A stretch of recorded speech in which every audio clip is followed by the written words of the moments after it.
안녕하세요. 한국과학기술기획평가 원장 박영원입니다.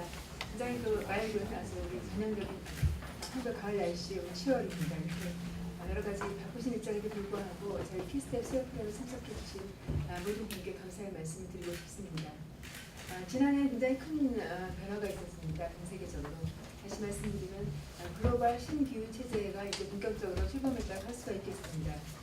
이와 동시에 에너지 산업에 있어서 새로운 패러다임 전환이 요구되고 있는 이러한 시점에 온실가스 감축 목표를 달성해야 되고 이와 함께 경제 성장을 동시에 이루어야 된다는 이러한 우리의 지속 가능한 목표가 생겼습니다. 그런 면에서 이제 저희가 오늘 하고 있는 에너지 신산업이 이렇게 주목을 받고 있습니다. 신재생 에너지 그리고 에너지 저장 장치, 마이크로 그리드 등이 시장이 확대돼야 될 것이고 그리고 또 에너지 프로슈머의 등장 등 여러 가지 저탄소 에너지 경제 사회의 변화가 주목되고 있는 이러한 상황입니다. 최근 추세를 보면 신재생 에너지 기술 개발 진전과 더불어 또 세제 지원 등이 논의되고 있고 이것을 통해서 발전 비용이 낮아지고 있습니다. 세계적으로는 신재생 에너지와 화석연료 발전 단가가 같아지는 그리드 패러티 달성 지역이 지금 확대되고 있습니다. 육상 풍력의 경우에는 미국 및 유럽의 다수 국가가 소위 그리드 패러티에 도전했고 태양광도 2014년 기준에서 40여 개 국가가 이미 이 그리드 패러티를 달성한 것으로 발표되고 있습니다. 반면 국내 사정을 보면 국내 태양광 및 풍력에 있어서 그리드 패러티 달성 지역이 굉장히 지역적으로 제한이 되어 있고 이러한 것의 원인은 어떤 우리나라의 자연적인 제약 그리고 세계 최저 수준의 전기 요금 이러한 것들이 어떤 문제점으로 지적이 되고 있습니다.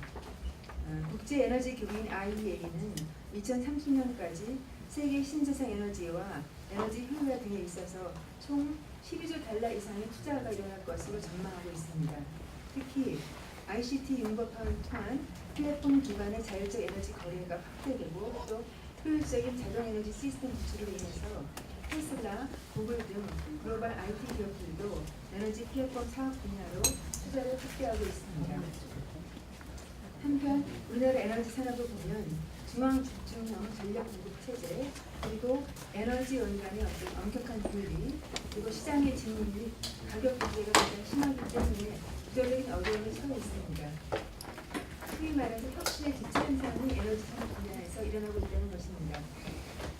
따라서 전통적인 에너지 규제 체제를 개혁하고 인터넷과 정보통신 기술 등 우리나라의 ICT 분야의 경쟁력을 활용한 인프카를 통해서 세계 에너지 신산업 분야에서 경쟁력을 확보하는 것이 우리의 시급한 과제라고 할 수가 있겠습니다. 이에 이번 주 키스텝 수요 포럼에서는 지속가능의 열쇠, 미래 에너지와 에너지 신산업이라는 주제로 최근 각광받고 있는 미래 에너지원의 현황과 에너지 신산업이 나아가야 될 방향에 대해서 여러분과 함께 고민하는 시간을 갖고자 합니다. 오늘 수요 포럼의 주제를 발표를 맡아주신 에너지경제연구원 이유수 에너지 수요관리 연구실장님, 토론자를 참여해주신 한국서부발전 강동환 에너지 신산업 팀장님, 건국대학교 노재현 전기공학과 교수님, 그리고 한국전기연구원 스마트 배전 연구센터 김대경 책임연구원님께 특별히 감사의 말씀을 드리고 싶습니다. 마지막으로 다시 한번 오늘 귀한 시간을 내서 참석해 주신 모든 분께 감사드리고 오늘 발표되고 논의될 이러한 귀한 논의의 장을 통해서 저희 키스텝은 앞으로도 과학기술 정책 교육 평가에 있어서 귀한 자료를 삼겠다는 말씀을 드리겠습니다. 다시 한번 감사드립니다. 네, 안녕하십니까. 저 방금 소개받은 에너지경제연구원의 이유수라고 합니다. 제가 오늘 말씀드릴 내용은 사실 이제 주제가 지속가능 성장의 열쇠, 미래에너지와 에너지 신산업 뭐 이렇게 돼 있습니다만은 최근에 이제 그 에너지 부문에서 가장 핫한 이슈가 어떻게 보면은 그 에너지 신산업이라고 볼 수 있는데 이게 이제 그 세계적인 어떤 추세나 흐름에 우리가 이제 우리도 같이 이제 동참을 해서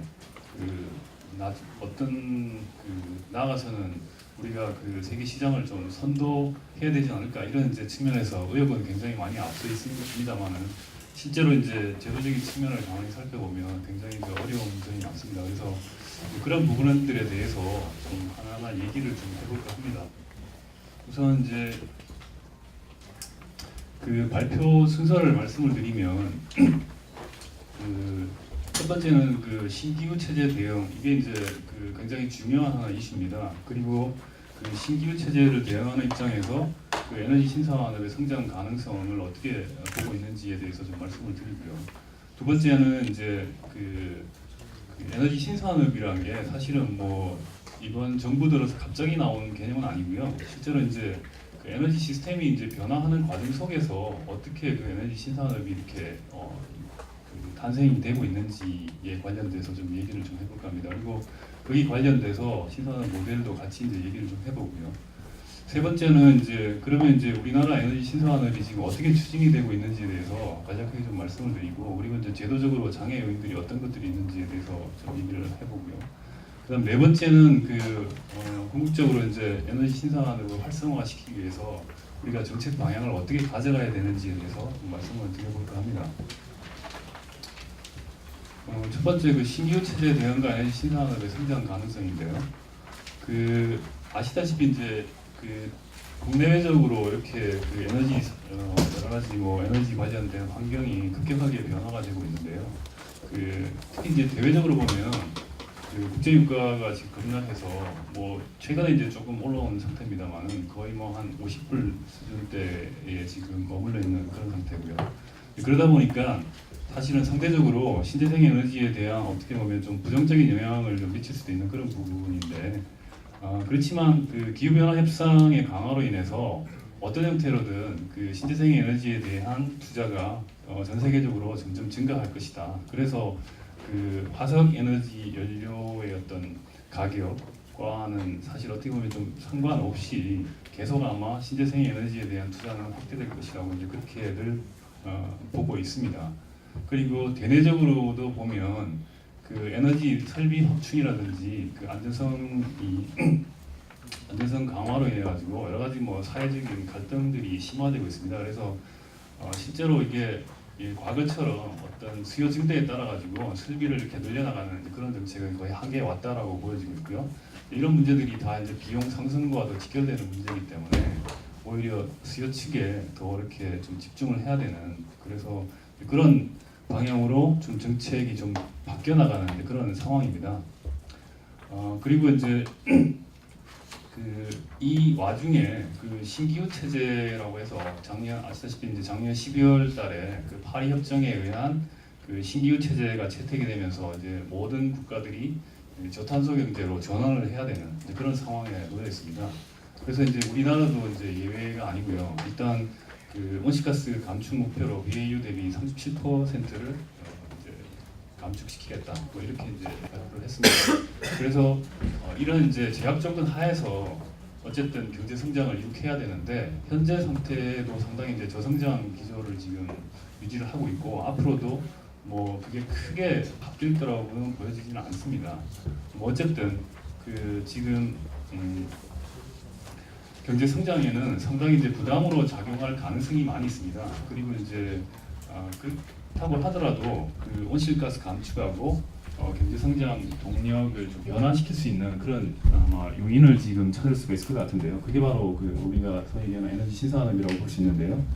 그 에너지 신산업은 결국 이제 에너지 시스템이 이제 변화하면서 우리가 이제 새로운 시장 창출 기회를 이제 맞을 수 있다는 거죠. 그게 이제 가장 큰 게 그 에너지 수요 관리라든지 서비스, 그리고 이제 에너지 시스템과 그 정보통신 기술이 이제 접목이 되면서 결국은 새로운 시장이 이제 열리고 있다는 겁니다. 그래서 이제 공급 측에서 보면은 좀 분산형 에너지 공급 시스템으로 좀 변화해 나가고 있고요. 수요 측에서 보면 가격이나 이제 소비량 정보가 이제 좀 소비자들한테도 다 이제 공개가 되는 이제 그런 상황이고요. 수요 반응이나 합리적 소비 이런 것들에 이제 변화가 왔고, 그리고 이제 그 에너지 융복합 기술이라든지 정보통신 기술이 이제 이렇게 적용이 됨으로 해서 그 개별 에너지 시스템 운영이 최적화되는 동시에 전체적으로 에너지 시스템 효율이 개선되는 그런 방향으로 아마 나가게 될 거라고 보여지고 있습니다. 그래서 이제 그 에너지 신산업이 향후에도 이제 계속 그 우리가 주목해야 될 부분인데 미리 이제 성장 가능성에 대해서 좀 말씀을 드리면 그 국내외 시장 규모가 확대될 것은 분명합니다. 그 IEA에서도 아까 원장 그 IEA에서 그 2030년까지 신재생이나 에너지 효율화 등에 대해서 한 12조 3천억 달러 규모로 투자가 이루어질 거라고 그렇게 보고 있고요. 결국 그 이면에는 보면 신재생 에너지하고 그다음에 이제 전력 저장 장치 ESS의 급속한 기술 향상이 있고요. 그러다 보니까 이제 초기 투자비가 급격하게 하락하는 추세에 있습니다. 그리고 이제 우리나라의 경우에도 보면은 에너지 신산업 그 확산 전략 그 2015년 11월 23일을 발표를 했습니다. 그 2030년까지 약 100조 원의 신시장을 확보하겠다. 이런 이제 야심찬 목표를 세워놓고 있습니다. 지금 그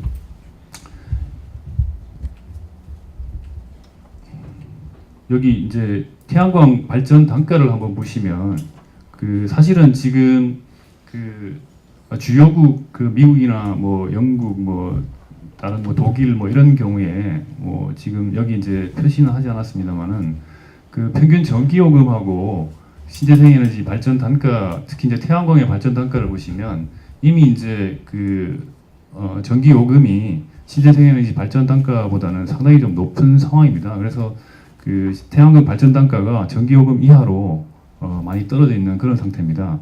그 11년에 킬로와트아워당 436원에서 15년에 174원까지 지금 내려가 있는 그런 상황이고요. 그다음에 ESS의 초기 투자비도 급속도로 하락하는 그런 추세입니다. 그리고 이제 그 글로벌 IT 기업을 중심으로 해서 지금 뭐 전기 자동차라든지 뭐 솔라시티 뭐 이런 형태 그리고 뭐 자율주행 자동차라든지 전기 자동차에 투자하는 등 이제 각종 뭐 신산업이라고 할 수 있는 여러 분야의 투자가 지금 활발하게 일어나고 있는 상태고요. 그래서 이제 우리의 경우도 뭔가 2030년까지 신성장 동력을 창출을 해서 총 100조 원의 신시장을 만들고 50만 명의 고용을 창출하겠다 이런 이제 굉장한 그 정말 야심찬 목표를 세우고 있습니다. 그 추진 방향을 보면 그 에너지 프로슈머라고 해서 생산이나 이제 판매 시장 쪽을 좀 활성화하겠다고 얘기를 했고요. 그다음에 이제 주로 이제 저탄소 발전을 좀 확대해 나가는 이제 그런 방향으로 정책을 추진을 해 나가겠다고 한 상황이고, 그다음에 전기 자동차를 확산하는 한편 그 친환경 공정 신산업을 창출하겠다 이제 이런 이제 목표들을 세우고 있습니다. 그래서 뭐 어떤 형태로든 2030년까지 그 에너지 신산업에 관련된 여러 가지 뭐 시장의 기회가 무궁무진하다는 겁니다. 그래서 우리가 아시다시피 인터넷이나 정보통신 기술 등에서 굉장히 이제 비교 우위를 갖고 있기 때문에 그 세계 시장을 선점할 기회는 있다라고 그렇게 보여지고 있습니다. 그 다음으로 이제 미래 에너지 시스템의 변화와 신산업 모델에 대해서 좀 말씀을 드리면 그 신산업의 개념에 대해서 좀 간단하게 말씀을 드리겠습니다. 그 신산업을 지금 어떻게 정의를 하고 있냐면 에너지 효율 향상이라든지 에너지 절약 그리고 온실가스 감축에 기여 또는 그 에너지 공급이나 수요 관리를 혁신적으로 수행하는 사업으로 지금 정의를 하고 있고요. 그런데 저는 이제 좀 에너지 신산업의 개념을 좀 포괄적이고 좀 체계적으로 이해해야 될 필요가 있다고 생각이 듭니다. 그거는 우리가 기존에 그 과거의 어떤 전통적 에너지 시스템을 좀 살펴보고 그게 어떻게 새로운 에너지 시스템으로 변화해 나가는지, 그리고 이제 그 과정에서 어떻게 신산업이 탄생을 하고 있는지에 대해서 좀 이해를 좀 하고, 그 다음에 우리가 제도적으로 뭘 바꿔 나가야 되는 건지에 대해서 좀 이해를 좀 해주시면 좋겠습니다. 그래서 밑에 그림을 보시면 전통적 에너지 시스템이라고 하면 결국 이제 그 에너지를 수직 통합적으로 공급하는 그런 어떤 독점 구조 형태였습니다. 그래서 이런 그 수직 통합적 독점 구조 하에서 나올 수 있는 그런 비즈니스 모델이라고 하면 결국은 이제 발전이나 송배전 그리고 이제 판매 쪽으로 일방적으로 이제 정보가 흘러가는, 그래서 이제 가치를 판매 부분에서 단지 이제 전력이나 여러 가지 에너지원을 팔모로 해가지고 가치를 창출해내는, 근데 그게 단순한 가치 창출의 수단인 거였죠. 그런데 1990년대부터입니까? 일단은 그 에너지 산업의 어떤 구조 개편 바람이 불기 시작했습니다. 그래서 그 수직 통합적 구조가 어느 정도 그 규모의 경제라든지 뭐 이런 그 비용 체감 산업이 어느 정도 그런 부분들이 많이 이제 그 완화가 될 수 있다라는 이제 그래서 그 에너지 구조 개편이 일어나면서 발전 부문, 그 다음에 뭐 판매 부분들이 어떤 경쟁 체제로 도입을 하게 된 거죠. 물론 이제 망 산업의 경우에는 상당히 이제 독점 체제로 남아 있는 것이 오히려 더 효율적이라고 해서 망 산업만 이제 독점으로 남기고 나머지 이제 발전 부분이라든지 판매 부분은 대부분 이제 경쟁 체제로 지금 진입해 있는 그런 상황입니다. 그러다 보니까 그 사이에 어떤 설비 기술도 발전하고 그 다음에 이제 그 정보통신 기술들이 이제 적용이 되면서 그 외적으로 이제 변화가 일어나는 이제 그런 과정을 겪게 된 거죠. 사실은 어떻게 보면 그 산업 구조가 바뀌면서 기술도 같이 이제 바뀌어 나가는 이런 이제 그래서 상호작용을 하고 있는 가운데 저탄소 경제로 신기후 체제의 대응과 관련해서 저탄소 경제로 이행을 하는 이게 이제 하나의 그 촉매제로서 역할을 한다고 보시면 될 것 같습니다. 이렇게 되면서 이제 새로운 에너지 시스템으로 바뀌어 나가는데요. 결국 이제 이 새로운 에너지 시스템이란 게 그 분산형으로 자급자족할 수 있는 그런 에너지 시스템. 그 다음에 이제 대규모의 지금 현재 유지되고 있는 중적인 그런 어떤 에너지 공급 시스템이 좀 보조적인 역할을 하는 오히려 이런 형태로 아마 바뀌지 않을까. 이제 그 과정에서 시스템이 바뀌면서 상당히 이제 비전통적인 다양한 이제 비즈니스 모델이 이제 발생할 수 있다는 거죠. 그래서 그 신재생 에너지를 비롯한 분산형 에너지하고 그다음에 이제 전기 저장 장치가 서로 상호 결합되는 그리고 이제 전기 자동차와 에너지 서비스가 제공될 수 있는 이제 그런 다양한 이제 모델들이 나올 수 있다는 겁니다. 그래서 우선 이제 그 분야를 좀 나눠보면 우선은 이제 에너지 공급 시스템의 변화를 볼 수 있는데요. 이 이제 공급 측면에서 이제 봐야 될 부분인데 그 소규모 지역 단위로 이제 자급자족을 하는 이제 그런 시스템으로 바뀌어 나간다는 거죠. 결국 이게 설비 기술의 발전을 통해서 그 분산 전원 중심으로 발전원이 융복합하는 이제 그런 상태로 바뀌어가고요. 그리고 이제 생산이나 유통 방식이 변화되는데 결국 이게 지역 단위에서 생산이나 소비가 동시에 가능한 그런 상태로 바뀌고요. 그다음에 특히 이제 에너지 저장 기술이 발달하면서 그 소규모의 분산형 전원과 결합을 하는 그래서 마이크로그리드나 뭐 가상 발전소 등 여러 가지 뭐 그런 어떤 융복합 에너지 공급 시스템들이 향후에는 이제 확대될 거다 이렇게 보고 있는 거죠. 그리고 이제 두 번째는 이게 수요 측의 변화인데요. 그 ICT 적용에 따른 공급 및 수요 측의 그 양방향 정보 교환을 주목을 할 필요가 있습니다. 그 과거에는 사실 이제 그 전력 공급자와 전력 소비자 간에 어떤 일방적이고 수동적인 어떤 그 소비를 했다고 하면 지금 이제 현 상황에서는 어떤 그 에너지 소비자가 굉장히 능동적이고 적극적으로 에너지 소비를 제어할 수 있는 그런 상황이 왔고요. 그 다음에 이제 그 전력 소비자 입장에서도 그 전력을 생산해서 판매까지 할 수 있는 프로슈머화로 지금 바뀌어 나가고 있다는 겁니다. 그래서 그 공급자들이 이런 이제 전력 소비자들의 그 잠재적 욕구를 충족시켜주기 위해서는 그 상당한 뭐 여러 가지 다양한 서비스를 이제 개발을 하고 있는데요.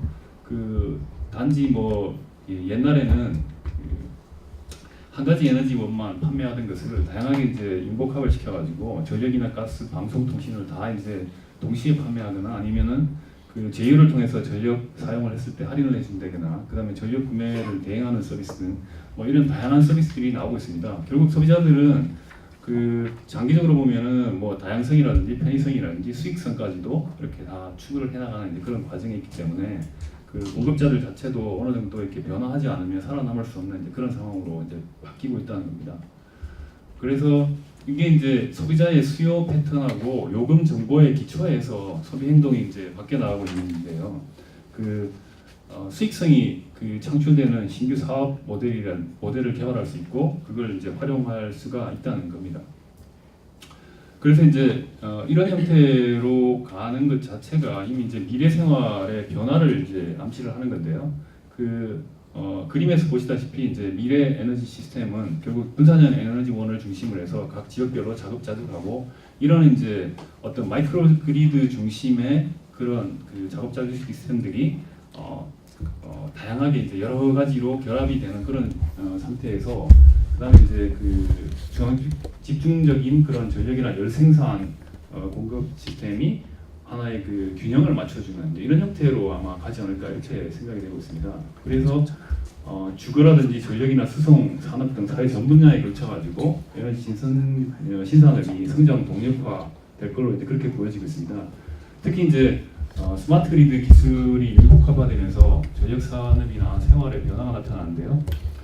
효율적인 자동 제어 시스템을 구축하는 것은 물론이고 그 플랫폼 기반의 자율적인 에너지 거래 또 지금 계속 진행이 되는 그런 상황입니다. 결국 그 최근에 보면 그 에너지 프로슈머화 얘기와 함께 그 에너지 그 서비스 회사들이 그 인터넷을 중심으로 인터넷에다가 그 개인 간에 그 전력을 사고 팔 수 있는 그런 어떤 플랫폼을 구축해 놓고 있습니다. 그래서 개인이 어느 정도 개인과 개인 간에 어느 정도 가격 그 거래 유인만 맞다고 하면 지금 뭐 자율적으로 거래할 수 있는 그런 시스템들이 지금 생겨나고 있는 그런 상황입니다. 그리고 그 사물 인터넷 IoT와 함께 일상생활에서도 뭐 전반적으로 변화가 나타날 것으로 보여지고 있습니다. 우리가 이제 스마트폰을 활용해서 그 가정에 상당한 여러 가지 뭐 가전 제품이나 이런 것들을 다 제어할 수 있는 이런 세상이 곧 올 거라고 그렇게 생각이 됩니다.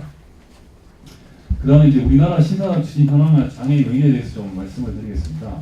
사실 이제 에너지 신산업이라고 하면 그 어떻게 보면은 지난 정부에서 추진하던 스마트 그리드 사업의 어떤 연장선이라고 볼 수도 있고요. 뭐 사실 이제 최근에 이제 추진되고 있는 이런 이제 그 상황을 좀 살펴보면 그 스마트 그리드 사업은 스마트 그리드 사업대로 그다음 또 에너지 신산업은 에너지 신산업대로 좀 이렇게 좀 각각 좀 추진이 되는 그런 지금 상황을 보여주고 있는데 어쨌든 간에 그 스마트 그리드 사업부터 시작이 됐다고 볼 수 있는 거죠. 그래서 최근에는 뭐 제주도 시청 사업을 거쳐서 지금 이제 전국적으로 그 확산 사업을 추진을 하고 있는 그런 상황입니다. 그리고 그 본격적인 그 에너지 신산업 추진은 사실은 그 2015년 한 4월달에 8대 에너지 신산업이라고 해가지고 그 신시장을 창출하겠다는 그런 그 정책을 발표를 했고요. 그게 이제 8개 분야를 지정을 했는데 전기자동차, 수요자원 거래시장, 그다음에 에너지 자립성, 그다음에 ESS, 친환경 에너지 다운, 제로 에너지 빌딩, 발전소 온배 수율 활용, 그다음에 태양광 대여, 뭐 이런 등등이 그 8대 모델로 선정이 됐습니다. 그래서 그동안에 정부에서 상당히 이제 노력을 한 결과 뭐 나름대로 이렇게 어느 정도 뭐 실적도 있었다 이렇게 보고 있습니다. 사실은 그 이게 이제 주로 이제 단기 사업화가 가능한 8대 사업 중심으로 해서 초기에 시장을 창출하겠다 여기에 이제 좀 주력을 한 거고요. 그 다음에 이제 그 궁극적으로 보면 기술 경쟁력 확보를 통해서 민간 투자의 자생적 생태계를 조성하는 데 초점을 두겠다라고 했습니다. 그래서 그 이후에 이제 발표된 것이 에너지 신산업 확산 전략입니다. 그 신기후 체제하고 미래 변화에 대응하는 그런 이제 차원에서 마련됐는데요. 사실 8대 에너지 신산업보다는 좀 더 체계적으로 좀 그룹화 시켜가지고 지금 다시 이제 재분류를 한 거라고 보시면 될 것 같은데 그 지금 4대 분야에서 지금 추진을 하고 있습니다. 그 에너지 프로슈머, 그다음에 이제 저탄소 발전, 전기자동차, 친환경 공정 뭐 이렇게 되어 있습니다. 그래서 에너지 프로슈머의 경우는 그 신재생 에너지 ICT 기술을 활용해서 그 누구나 직접 전기를 생산하고 남는 전력을 파는 다양한 유형의 신산업을 추진하겠다 뭐 이런 전략이고요. 그 다음에 이제 국내 발전, 저탄소 발전은 그 신재생이나 화력 발전 효율을 더 높이고, 그 다음에 이제 차세대 전력 인프라 등이 이제 포함되어 있습니다. 그리고 전기 자동차는 결국 이제 전기 자동차와 관련한 연관 생태계 활성화를 포함해서 새로운 산업도 뭐 추진하겠다 뭐 이렇게 되어 있고요. 그 다음에 이제 친환경 공정의 경우에는 제조 공정의 효율을 향상하고 온실가스 배출한 공정으로 전환하거나 버려지는 미활용 그 열을 사용하는 산업으로 이렇게 이제 그 추진을 하겠다라고 이렇게 얘기를 하고 있습니다. 그리고 이제 올해 7월 달이죠. 7월 5일 날 에너지 신산업 성과 확산이라는 규제개혁 종합 대책을 발표를 했습니다. 그래서 신재생 에너지 등 에너지 신산업에 2020년까지 총 42조를 투자하고요. 그다음에 뭐 신재생 에너지에 30조, 그다음에 ESS 활용을 촉진하겠다 해서 전용 요금제하고 REC 가중치를 조정하겠다 이런 이제 발표를 했고요. 그리고 AMI 활용 사업을 한 2조 원, 그리고 한전에서 지금 각 가정에 뭐 AMI 그 구축을 하는 이제 그런 사업을 하고 있습니다만 아마 2020년 정도까지는 아마 어느 정도는 구축이 될 걸로 이제 그렇게 보여지고 있습니다. 그리고 전력 판매 사업의 활성화, 민간 참여 확대 계획을 마련했는데 이게 이제 기업형 프로슈머라고 해서 좀 더 큰 규모의 그 신재생 에너지를 그 활용을 해서 그 개인 간에 이제 뭐 거래를 할 수 있는 그런 기반을 마련하겠다는 겁니다. 그리고 ESS의 전기를 판매하고 대규모 수용가가 전력 거래소에 직접 판매할 수 있게끔 제도를 개선하겠다는 그런 내용들이었습니다. 이와 함께 이제 전력 소매 시장에 대한 규제 개혁에 대해서도 약간 언급이 되어 있는데요. 사실은 그 신재생 에너지 에너지 신산업 활성화를 위해서는 그 정부가 전력 소매 시장에 대한 자유화를 사실은 계획은 하고 있습니다. 하지만 구체적인 그 소매 시장 개방이라든지 일정이나 뭐 단계 설정은 아직도 그 공표를 하지 않고 있는 그런 상황이고요. 그리고 이제 그 소비자의 공급자에 대한 선택 확대, 새로운 에너지 서비스 창출을 기대를 하고 있습니다만은 그 전력 소매 시장 개방에는 아직도 상당한 그 시간이 걸릴 것으로 예상이 됩니다. 왜냐하면 여러 가지 뭐 절차도 좀 많이 남아 있고요. 여론이라든지 아니면 전력 쪽의 어떤 노조의 문제, 뭐 여러 가지 뭐 이해관계자들의 걸린 문제가 여러 가지 많아서 아마도 상당한 좀 시간이 걸리지 않을까 이렇게 생각은 되고 있습니다. 그 다음에 이제 이와는 좀 다르게 에너지 신산업을 육성을 위해서 지금 시장을 전면적으로 개방을 하지 못하는 그런 상황에서 어느 정도 그 프로슈머라든지 그 일정 부분 좀 부분적으로라도 좀 규제를 완화해보자 해서 나온 게 프로슈머 생산 전력의 직접 판매입니다. 그래서 태양광이나 분산형 전원을 보유한 그 소비자가 그 잉여 전력을 좀 이웃이나 뭐 동일 대전망 내에 있는 이웃들한테 좀 판매할 수 있도록 제도를 좀 만들어보자 해서 나온 겁니다. 그래서 그 소비자들이 발전이나 판매를 좀 경험을 할 수 있고 그 다음에 생산 전력을 소비자가 판매를 하는데 뭐 여러 가지 뭐 전력량을 측정해서 요금을 부과하는 그런 방향으로 나가고 있습니다. 그래서 프로슈머 입장에서 보면 좀 수익성을 확보를 할 수 있고 그 다음에 이제 공급받는 소비자 입장에서 보면 전기요금을 절감할 수 있다는 이제 그런 측면이 있습니다. 특히 이제 우리나라 같은 경우는 사실 이제 누진요금제로 인해서 어느 정도 이 모델은 이제 가능한 상황이고요. 사실 만약에 이제 누진요금제가 좀 완화가 된다고 하면 약간의 뭐 그 지금과는 좀 다른 인센티브가 좀 생기리라고 그렇게 보여지고 있습니다. 그리고 이제 소규모 전력 중개 사업을 활용하겠다는 건데 이거는 이제 그 소비자들이 그 소비자들이 생산하고 있는 소규모 분산 자원을 모아서 그 일괄적으로 판매하는 건데 이게 이제 중개 사업자가 그 소비자들의 그런 분산 자원들을 다 모아서 그 도매 시장에 거래를 하고 그 다음에 이제 그 개통 한계 가격을 받는 동시에 그 다음에 그 REC 거래까지도 할 수 있는 그렇게 하겠다는 건데요. 그 현재 이제 1메가와트 이하의 경우에는 그 한전과 상계 거래 또는 그 전력 구매 계약 방식을 취하고 있는데 그 소규모 자원과 중개 시장을 연결하는 분산 자원 중개 사업자를 육성을 하겠다는 전략을 좀 세우고 있습니다. 그래서 이것도 일종의 보면 프로슈머 사업이라고 볼 수 있는 게 각 소비자들이 태양광이나 전기차 ESS 태양광 뭐 이런 형태로 그 조그마한 그 생산 전력을 중개 사업자를 통해서 전력 시장에 판매하고 REC에서 나오는 수익을 중개 사업자와 그 공유하는 이런 형태로 하겠다는 겁니다. 그래서 아까 말씀드린 이제 프로슈머 시장과 부산자원 중개 시장을 이제 설명한 내용이고요. 그래서 프로슈머 밑에 이 그림을 보시면 그 프로슈머가 이웃 간에 거래를 하게 되면 그 전기 판매 수익이 발생을 하게 되고 그 프로슈머로부터 잉여 전력을 받는 소비자들은 누진제를 좀 부담할 수 있는 그런 형태로 뭐 거래가 이루어질 수 있다는 겁니다. 그 다음에 이제 전기 충전 사업자에 대해서는 전력을 재판매할 수 있도록 허용을 해주겠다는 거고요. 전기차 충전 사업의 근거를 마련한 건데요. 그 흑가보다는 그 완화된 등록제를 적용을 하고요. 그 다음에 이제 충전 사업자도 그동안 이제 한전에서만 그 거래를 할 수 있게 했지만 전력 거래소에서 소비자에게 판매할 수 있는 전력을 구매할 수 있도록 해주겠다. 뭐 이런 내용입니다. 그래서 충전 사업자의 다양한 전력 구매 소스를 허용해서 전력 구입 비용을 절감할 수 있도록 하겠다는 거고요. 그다음에 이제 ESS를 활용한 모든 비즈니스를 허용하는. 그런데 아직은 ESS가 상당히 이제 경제성 문제로 좀 직접 이제 투입이 돼서 지금 활용이 되기에는 좀 어려운 상황이기 때문에 뭐 여러 가지 이제 보조나 뭐 지원책이 있으면 모르되 아직은 조금 시기가 좀 더 흘러야 되지 않을까 이렇게 생각을 하고 있습니다. 그래서 이제 그동안 살펴본 이제 상황에서 우리가 이제 그 에너지 신산업을 활성화되기 위해서는 우선 이제 에너지 시스템의 문제를 좀 살펴볼 필요가 있습니다. 그래서 제가 이제 계속 아까 그 에너지 시스템이 어떻게 이제 변화돼서 그 새로운 시스템으로 가는지에 대해서 간단하게 말씀을 드렸는데 그 우리의 경우는 지금 그 에너지 시장 구조 개편의 초기 단계입니다. 사실은 그 2001년 4월달에 그 전력 도매 시장을 개설을 했다고 하지만 결국 그게 도매 시장만 이제 만들어 놓고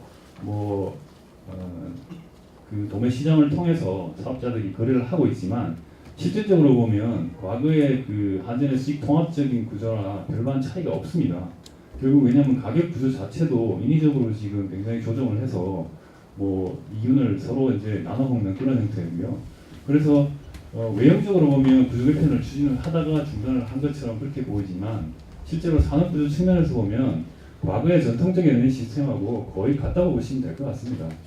그래서 그런 이제 에너지 시스템을 두고 단지 이제 외연적으로 설비 기술이라든지 ICT 적용만으로 신규 비즈니스 모델을 창출하려는 이제 그런 노력을 하고 있는 거죠.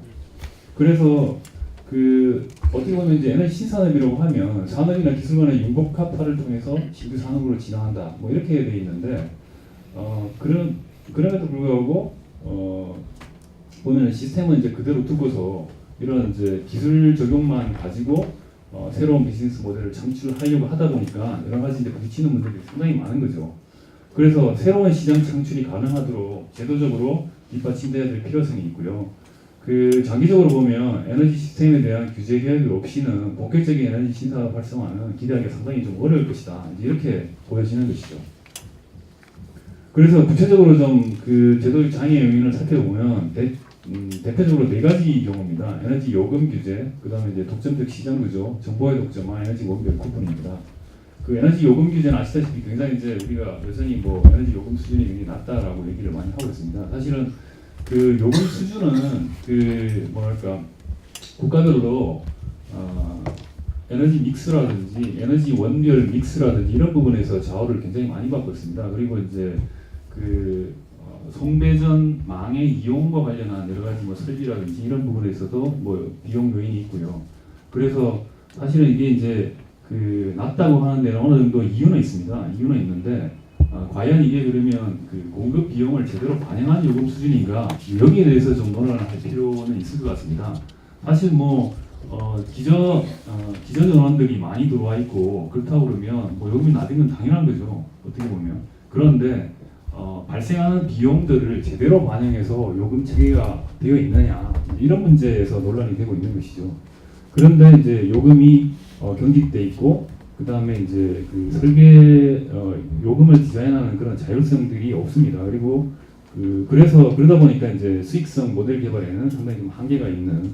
그래서 결국은 이제 시장의 가격 균형을 정상화해야 될 필요가 있다라고 그렇게 보여지고요.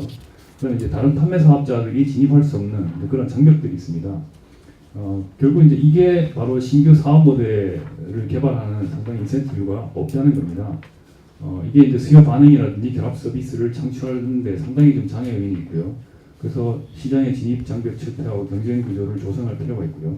그다음에 이제 정보는 결국 이제 신규 수익 모델의 핵심적인 역할을 할 텐데 그 데이터 활용을 해서 사업 모델을 개발하고 해야 되는데도 불구하고 그런 것들을 할 수 없기 때문에 굉장히 이제 거리돌이 되고 있고요.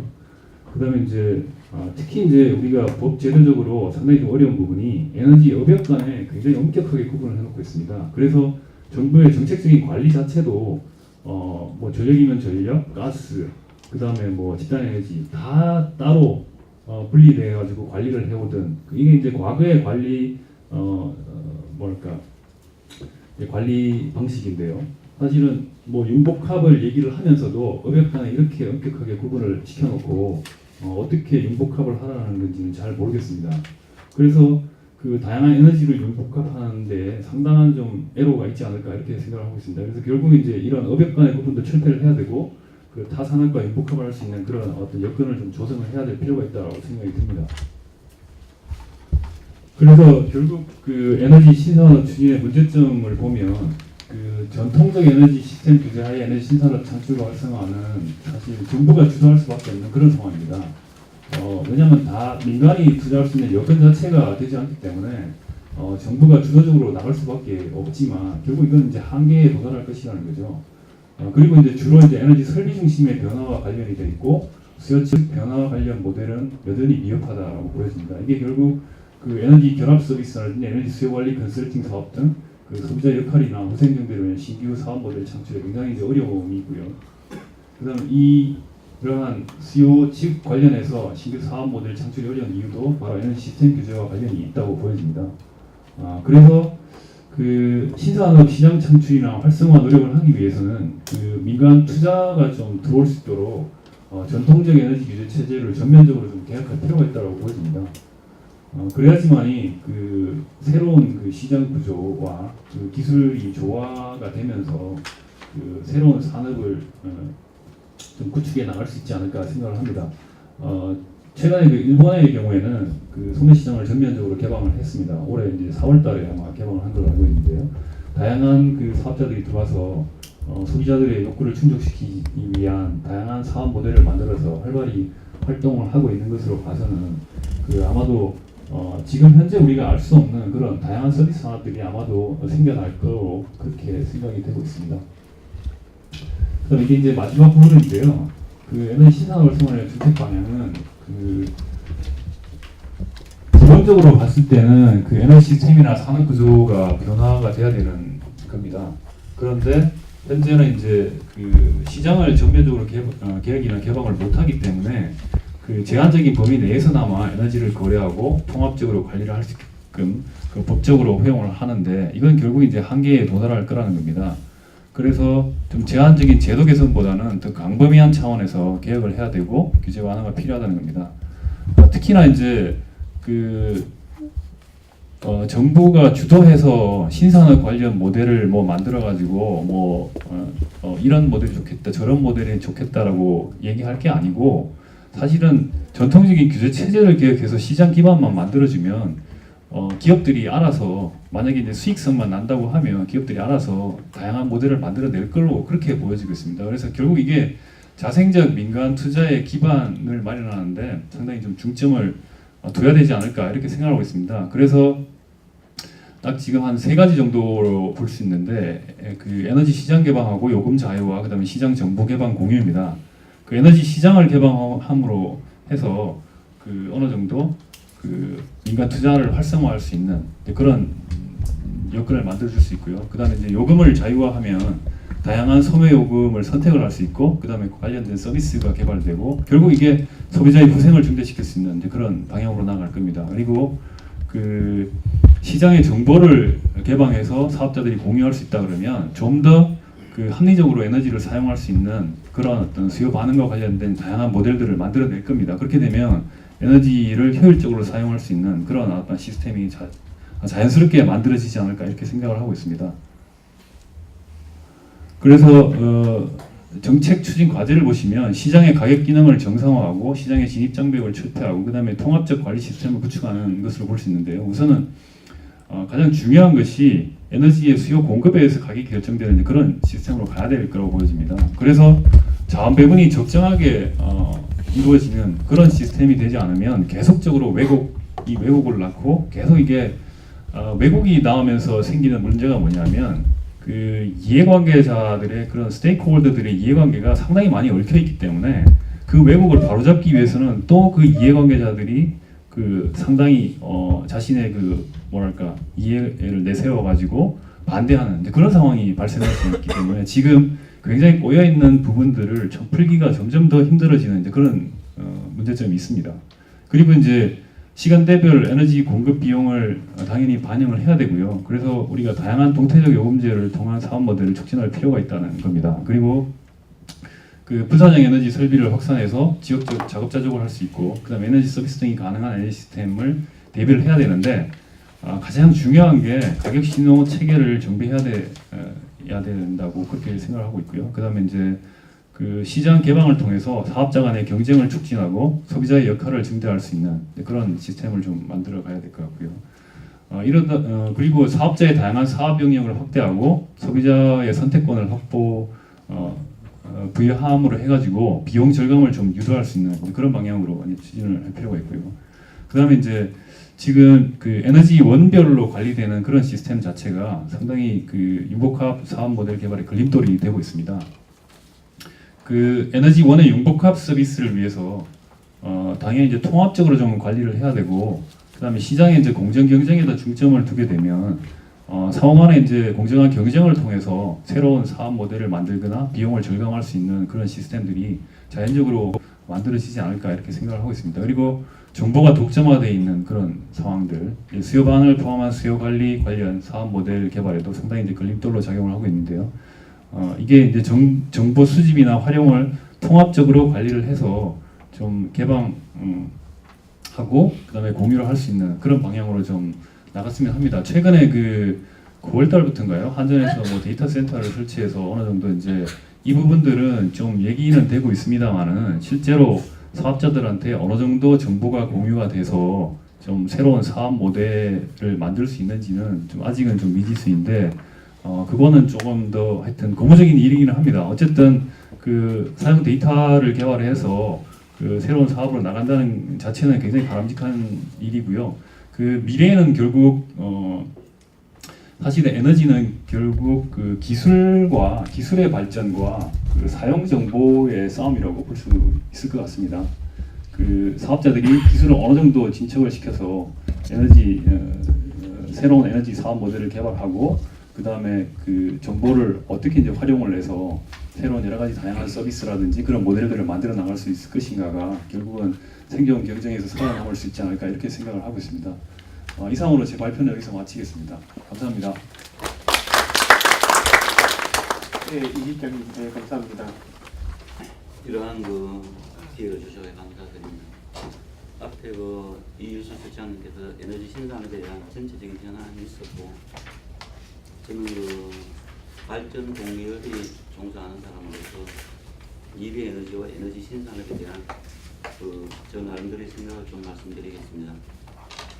즉 미래 에너지라 그러면은 전통적인 그 석탄, 석유, 가스, 원자력에서 풍력, 태양광, 수소, 에너지 산업 이렇게 바뀌는 걸 의미하는 것 같고, 에너지 신산업이라고 하는 것은 신재생 에너지를 그 위주로 한 산업에서 ESS나 스마트 그리드, 마이크로 그리드를 접목한 그런 산업이라고 보여집니다. 정부에서는 금년에 특히 에너지 신산업 활성화를 위해서 전력 분야 10대 프로젝트를 선정해서 한전을 비롯한 발전 육사, 저희들은 전력 그룹사라고 칭합니다만 거의 연초부터 1월 18일 날 연도 보고를 끝내고 거의 매주 지금까지 에너지 신산업 활성화를 위해서 회의를 하고 10대 과제 중에서 상당 부분은 법인을 설립해서 실제 사업을 하고 있습니다. 그 내용을 우선 좀 소개를 드리고 신재생 에너지 활성화 방안에 대한 나름대로 생각한 후반부에 말씀드리겠습니다. 먼저 정부와 전력그룹사가 추진한 에너지 신산업 10대 과제를 말씀드리겠습니다.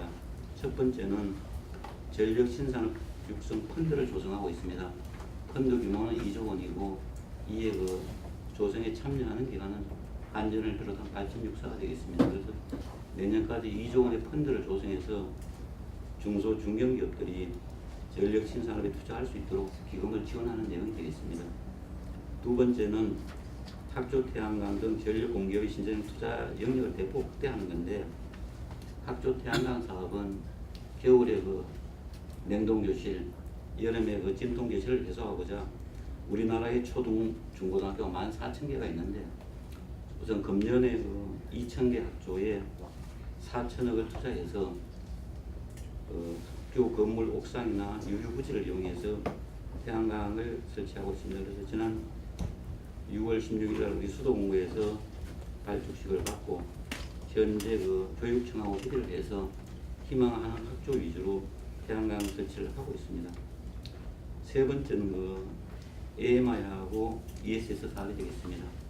스마트 미터는 그 2,500억 원을 조성해서 지원하기로 했고, ESS에 대해서는 정부가 제도적으로 금년부터는 그 풍력뿐만이 아니라 태양광에 대해서도 ESS를 설치할 경우에는 RC 가중치를 5.0으로 부여하기로 그렇게 해서 ESS 사업 활성화를 위해서 정부에서도 각종 노력하고 있고, 저희들도 2012년 1월부터 시행된 RPS용으로 설비가 된 태양광에 대해서는 우선적으로 지금 ESS를 설치를 하고 있습니다.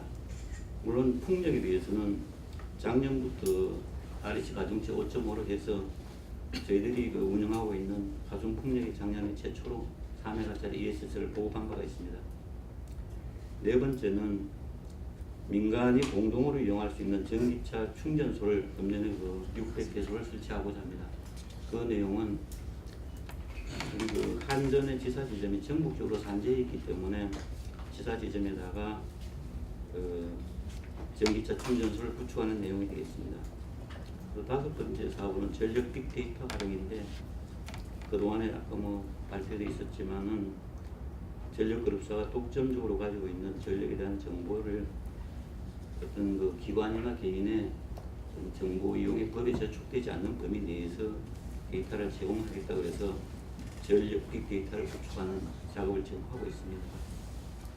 그 다음에 에스코 등 에너지 효율화 사업에도 금년에 2천억을 기출자에서 법인을 설립을 했습니다. 이 내용은 뭐냐 하면은 에너지 그 다소비 업종 중에서 실질적으로 예산이 부족하거나 재원이 부족해서 에너지 효율을 향상할 수 없는 기관에 우리 애관공을 통해서 선정된 접수기한을 심의해서 순차적으로 지원하겠다는 것입니다. 그래서 예를 들면은 전기요금을 1,000만 원을 냈는데 ESS 에너지 효율화 사업을 해서 700만 원을 낸다 그러면 한 300만 원이 세이브가 됩니다.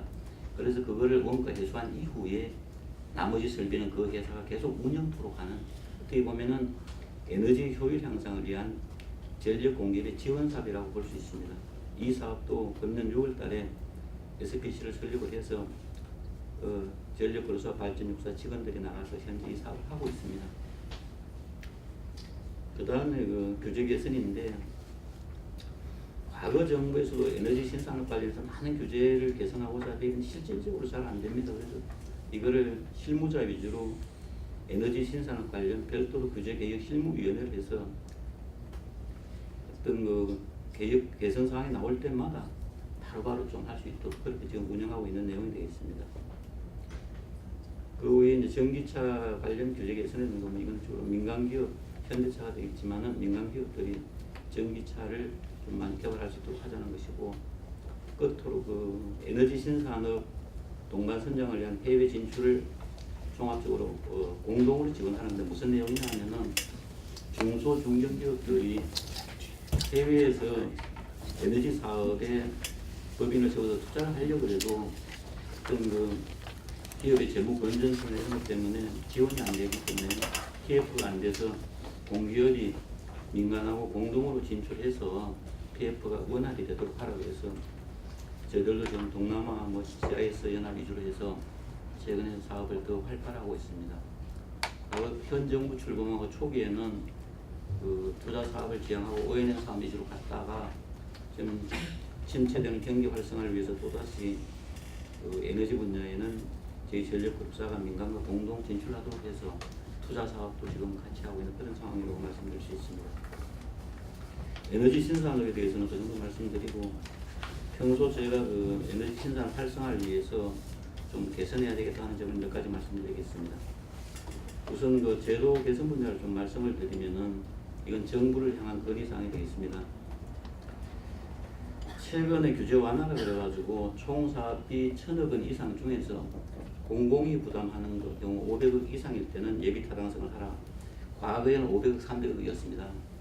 역시 규제를 하고 있는데 실제 발전 사업이 1,000억 안 되는 사업이 별로 없습니다. 대규모 규모가 큰데 산업부를 경유해서도 기재부까지 예타를 가면 KDI가 또 검토를 하게 되고 그러다면 입찰 사업의 경우 실기하게 되고 하는 시간 최소한 6개월 이상이 걸리기 때문에 그런 점은 좀 지양해야 되지 않느냐.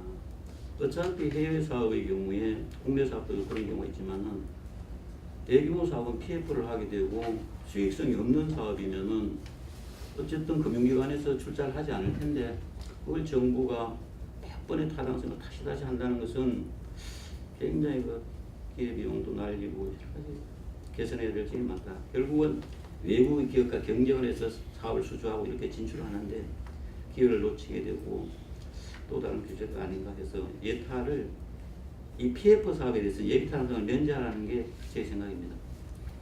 두 번째는 전기요금 구조 문제인데 에너지 신사업이라는 실체가 보면은 결국은 신재생 에너지 사업을 근간으로 하고 있는 거거든요.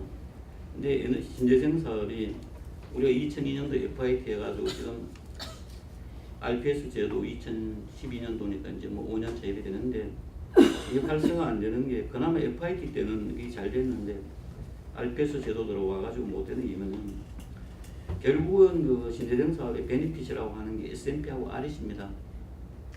그런데 S&P 메커니즘이라는 게 결국은 LNG 발전소에 가동하는 보기별 급전 순서에 따라서 결정이 되기 때문에 이게 실제 신재생이라는 풍력이나 태양광이 LNG 가격하고 무관하거든요.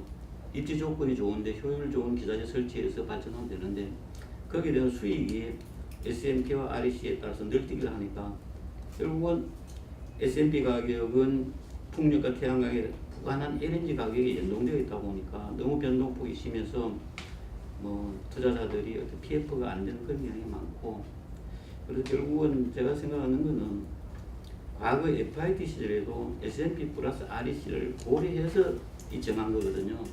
그렇기 때문에 지금 저는 S&P 플러스 REC를 별도로 운영하라 신재생에 대해서는 그게 맞지 않는가 그래 보여지고 참 그거라도 어렵다면은 이 REC는 사치하고라도 S&P라도 신재생 분야는 별도로 운영하는 것이 논리적으로 맞지 않겠나 하는 생각이 듭니다. 대정부건에서 두 가지를 말씀드렸고 기타 에너지 신산을 통해서 신재생 활성화를 위한 어떤 사항으로서 몇 가지를 말씀드리면은 첫 번째는 그 정부의 신재생 에너지 활성화라는 기반 조성이 좀 되어야 되겠다. 이 신재생 활성화라는 정부의 컨트롤 타워 역할이 좀 돼야 되는 것이 중앙정부 부처 간에도 그렇고 또 중앙정부와 지방정부 간에 너무 생각 차이가 커서 그에 대한 좀 조정 기능이 실질적으로 좀 있어야 되지 않겠느냐. 갈수록 더 심화되고 있기 때문에 그런 말씀을 드리는 겁니다. 또 하나는 RPS 이행에 대한 의무 이행 기간의 자율성을 좀 부여해야 될 거다. 우리나라에 이제 그 RPS 의무 이행 대상 기간이 18개 기간이 있는데 정부에서 보면 11가지 신재생 에너지 원에 대해서도 원별로 뭐 특정 에너지 원이 30%를 넘으면 안 된다든가 여러 가지 규제를 하고 있습니다. 그래서 그건 좀 아닌 것 같아서 그 말씀을 드리는 거고 두 번째는 신재생 에너지 관련해가지고 법률이나 규제 장벽을 좀 해소해야 되는데 필요한 건 규제를 해야 될 겁니다. 근데 제가 말씀드리는 것은 너무 휘길직이라는 거예요. 예를 들면은 풍력을 하는 경우에는 시군구의 조례로 그걸 되어주고 있어서 개발행위 허가를 해주는데 그에 대한 조례로 개발행위 허가 지침이 있습니다. 예를 들면은 태양광의 경우에 민가로부터 200 내지 500m 이내는 안 된다.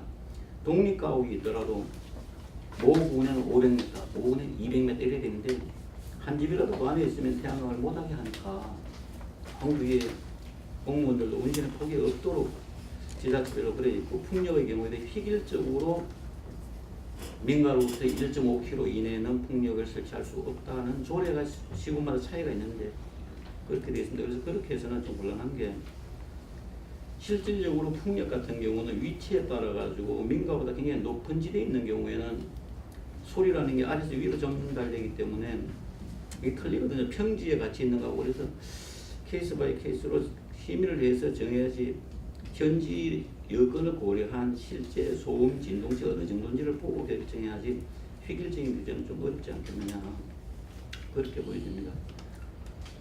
그리고 또 하나는 그 지자체라든가 공공기관 이런 데 대부분이 법 규정에도 불구하고 어떤 자치기관의 이익 극대화에 다 포커싱하고 있습니다.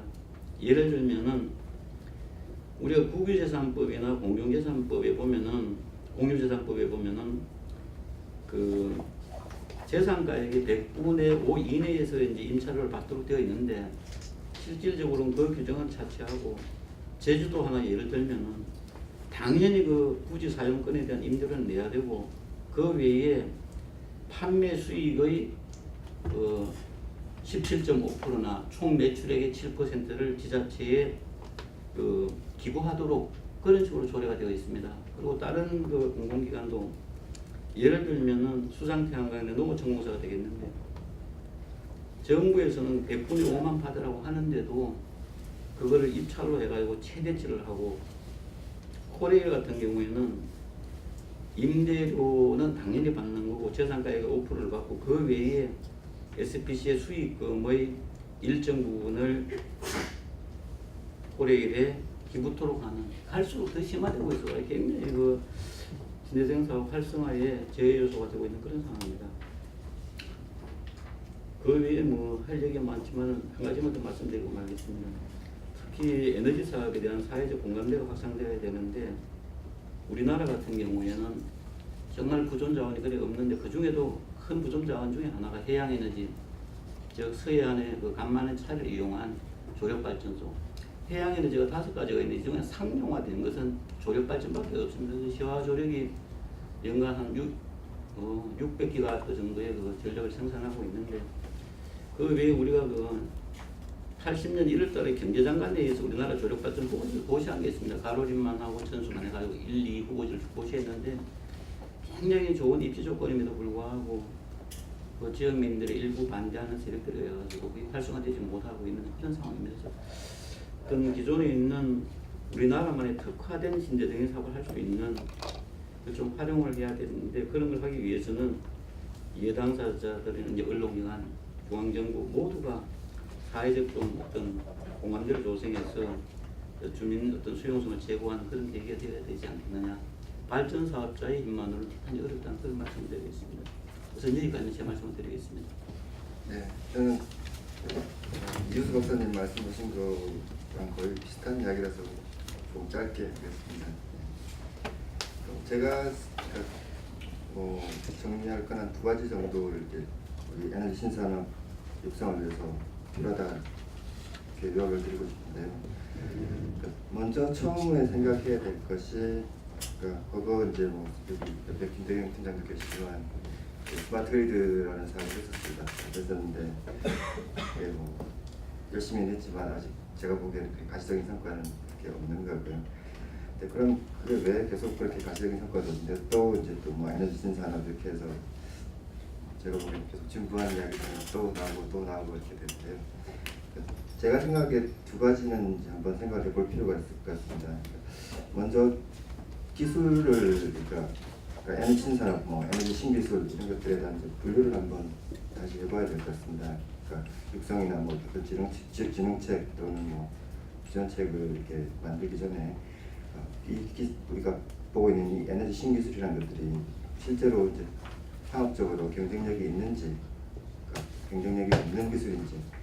그래서 만약 상업적인 경쟁력이 있다라고 한다면 이제 그 기술을 가지고 그리고 그 기술 사용 비즈니스 모델을 가지고 어떻게 이게 시장에서 정착될 수 있도록 지원할 것인가라는 문제가 될 것이고요. 만약 그 기술이 상업적인 경쟁력이 없는 기술이라 그러면 뭐 우리가 알고 있는 R&D 지원이라든지 뭐 보조금 지원 이런 방법으로 이제 지원을 해야 되겠죠.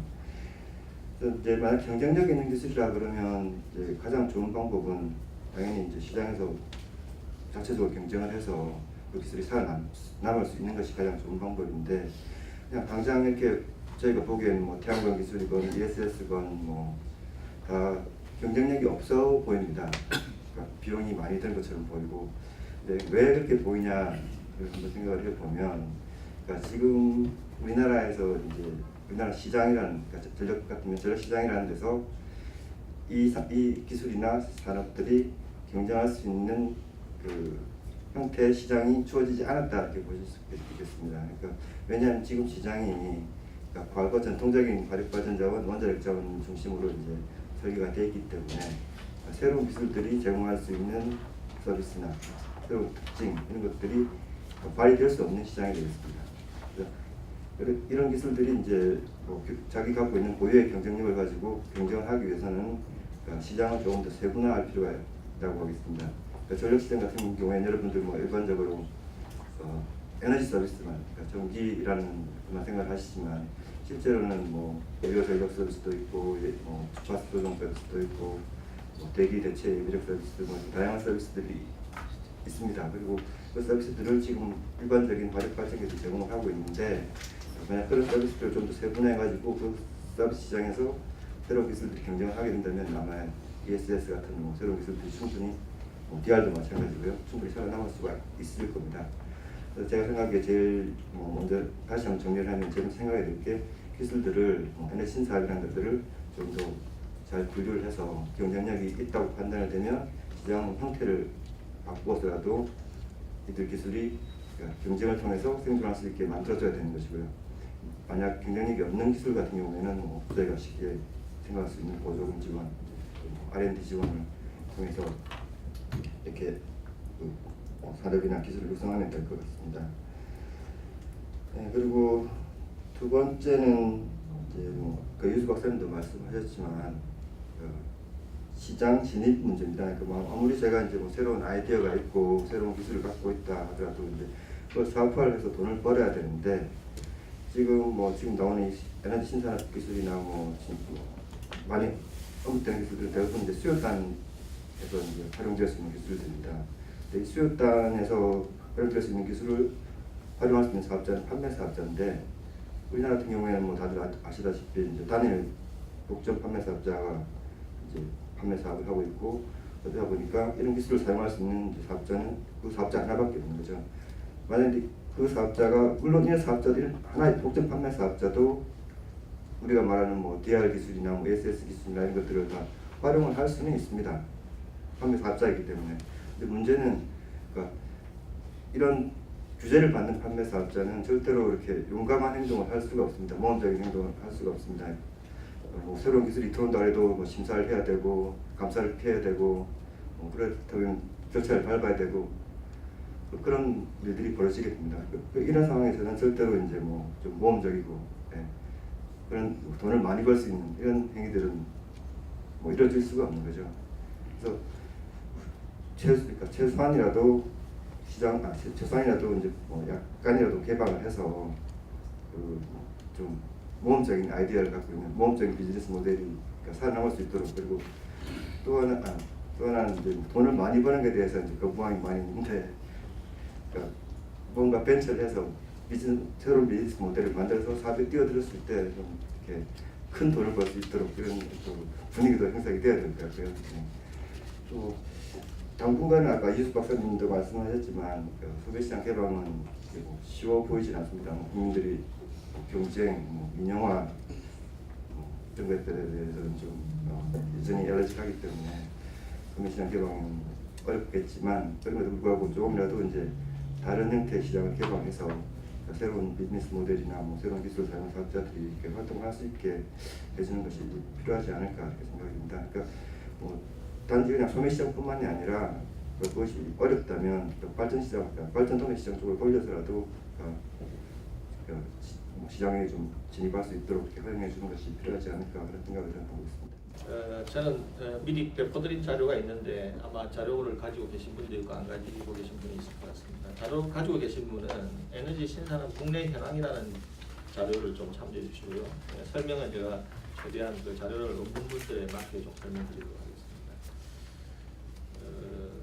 에너지 신산업이 추진되기 위한 것에서는 크게 이제 세 가지 요소가 필요하다고 생각합니다. 첫 번째는 기술 개발이 있고, 그 다음에 이제 산업 자체가 있고, 그 다음에 제도가 있다고 생각을 하는데, 제일 그 바람직한 방향은 저는 기술 개발이 제일 앞서 있고요. 그 기술 개발에 따라서 필요한 제도를 만들고 그 제도가 산업을 이끌어야 된다고 생각합니다. 그런데 지금 현재 에너지 신산업이 우리나라 현황이 어떠냐 그러면은 제가 그림에는 좀 완곡하게 기술 개발이 그나마 앞서 있고 에너지 신산업이 뒤따르고 있고 제도가 맨 뒤에 있다라고 그림을 그렸습니다. 근데 실제로 그림은 어떻게 되어 있나 그러면 우리나라는 현재 형국은 에너지 신산업이라는 키워드가 제일 앞에 있고 기술 개발이 그 에너지 신산업에 맞추어서 이루어지고 있고 제도가 맨 뒤로 가고 있습니다. 한 가지 예를 들면은 저희들이 이제 수요 관리, 그러니까 수요 반응을 한다고 하지만은 여전히 그 수요 반응의 주체는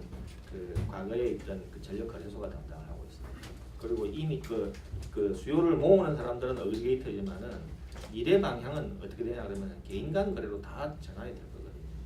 그래서 이 시스템 자체가 어떻게 변할 거냐는 것을 갖다가 그림은 제가 그려놨는데 4단계의 진화 과정을 거칠 거라고 생각합니다. 완전히 중앙집중식인 현재 시스템에서 이 중앙집중식 시스템과 연계된 분산발전 시스템으로 진화를 하고 그 다음에 그 분산발전을 가장 효율적으로 이용하기 위한 마이크로그리드 기반의 시스템으로 변화하고 최종적으로는 완전히 초분산형, 그러니까 집 하나, 빌딩 하나가 자체 작업 다 할 수 있는 그런 시스템으로 변하는데 우리 현재 에너지 신산업은 중앙집중식 혹은 중앙집중식에 연계된 분산형의 초입 정도에 머무르고 있습니다. 그래서 이거 자체도 저희들이 옮겨가야 됩니다. 최소한도 분산형의 말단 혹은 마이크로그리드 기반의 초입 단계로 이렇게 옮겨가야 되는데 크게 말씀드리면은 에너지 신산업이 우리는 너무 기술 개발과 제도를 이끌고 있다. 근데 제도가 뒤에 있게 되면 산업은 항상 후진하게 되겠습니다. 제도가 앞서 있어야 산업이 그걸 따라가기 위해서 계속 전진을 하는데 현재는 후진하는 형국에 있고 그 다음에 위치 자체도 어느 정도 좀 그 세계 트렌드에 맞게 앞서가 있어야 되는데 우리는 지금 뒤에가 있다. 이게 가장 큰 문제입니다. 그래서 제가 이 문제를 해결하기 위해서는 조금 제안을 드리고 싶은 거는 첫 번째는 우리가 미래의 그리드가 어떻게 가야 될 것인지를 먼저 정해야 됩니다. 여기에 대한 종사자들, 그러니까 그게 기술자가 됐든 과학자가 됐든 연구자가 됐든 이런 분들에 대한 합의가 아직까지 미진한 편입니다. 뭐 그리드에 연계된 분산형 그리드로 갈 것인지 아니면 마이크로그리드가 기반이 된 그리드로 갈 것인지 아니면은 정말로 초분산형 그리드 형태로 간다고 전제를 하고 갈 것인지에 대한 전제가 안 되어 있기 때문에 지금 각각 따로 놀고 있는 형태고요. 그리고 현재 제가 설명드렸다시피 어느 정도는 그리드와 연계된 분산형의 말단 혹은 마이크로그리드 기반이 된 그리드 형태 쪽에서의 산업이 활성화돼야 되는데 현재는 여전히 중앙집중식 산업에 활성화되어 있기 때문에 이걸 빨리 좀 기술 개발을 통해서든 아니면 정책을 통해서든 좀 촉진시킬 필요가 있다는 것이고요. 그 다음에 뭐 앞에서도 말씀드렸지만 우리는 제도가 항상 뒤에 있기 때문에 산업과 기술 개발이 모두 제도적으로 이렇게 거꾸로 회귀하는 성향에 있기 때문에 제도를 좀 앞에서 보내가지고 진전을 시켜야 될 필요가 있다. 그리고 저도 연구소에 있으니까 이제 기술 개발은 저희들이 미래창조부와 산업부가 맡고 있지 않습니까? 근데 지금 현재 미래창조부와 산업부의 역할이 지금 애매모호합니다.